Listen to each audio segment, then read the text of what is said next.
មានច្រើនជំរឿបងប្អូនចង់ភេទតាមណាក៏បានដែរនេះកង់មួយណាក៏បានដែរ Exilda ABA ស្ថាបនាវិញអមរិត Philip ចង់ភេទតាមណាក៏បានដែរ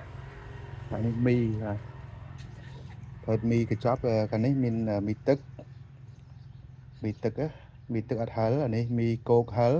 មីគោកអត់ហឹលអានេះមីទឹកដែរមីទឹកហឹលហើយខាងលើមីទឹកកញ្ចប់តែរសជាតិពិសេសណាចានេះមកកញ្ចប់តា2000ឯឆុងបាទទិញទៅ1500ហើយមីកញ្ចប់តម្លៃធម្មតាដូចគ្នាទិញទៅឆុងខ្លួនឯង2000ទិញឆុងនៅនេះ2500អញ្ចឹងចង់បានរសជាតិមួយណាអាចមកសាកបាន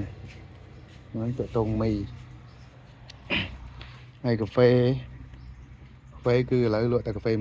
គ្រាប់កាហ្វេម៉ាស៊ីនហើយប្រភេទភេសជ្ជៈផ្សេងចង់បានជាមួយណាក៏បានដែរ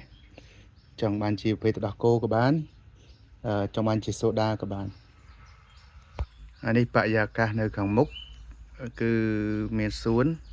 ហើយនេះអង្គរៈទេតែចាំមានសួននៅខាងមុខហើយមានវាលស្រែតិចទៀតគឺខៀវសញ្ញាត់មកបៃតងពណ៌បៃតងហើយខាងមុខនេះថ្នល់តែអត់មានស្ពានទេបាទអត់មានស្ពានចឹងរៀងបាក់តិចអត់មានស្ពានឆ្លងហើយនេះជាថតខាងមុខហើយតិចខ្ញុំដាក់ផ្លាហើយនឹងគូគំនូនេះអានេះគូ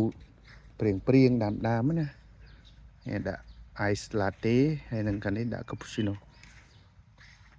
នេះគូព្រៀងហើយផ្លូវទៅខាងក្រោយហើយសួនក្រោយទៅរៀបចំទៀតផ្ទះនៅផ្ទះខ្ញុំនៅក្រោយហ្នឹងហើយនេះសួននៅខាងមុខរៀបចំទៀតគឺមើលហាងលេងឃើញហើយតែខ្ញុំដាក់ផ្លាកពីមុខបាទនេះហើយ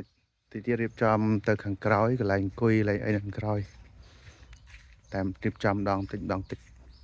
ណាមួយដើមឈើវាអត់ទាន់ធំផងអត់សូវមានម្លប់នេះកន្លែងនេះសិតទៅកន្លែងរៀបចំទាំងអស់នេះកន្លែងនេះមានកន្លែងអង្គុយមានរឹងមានអី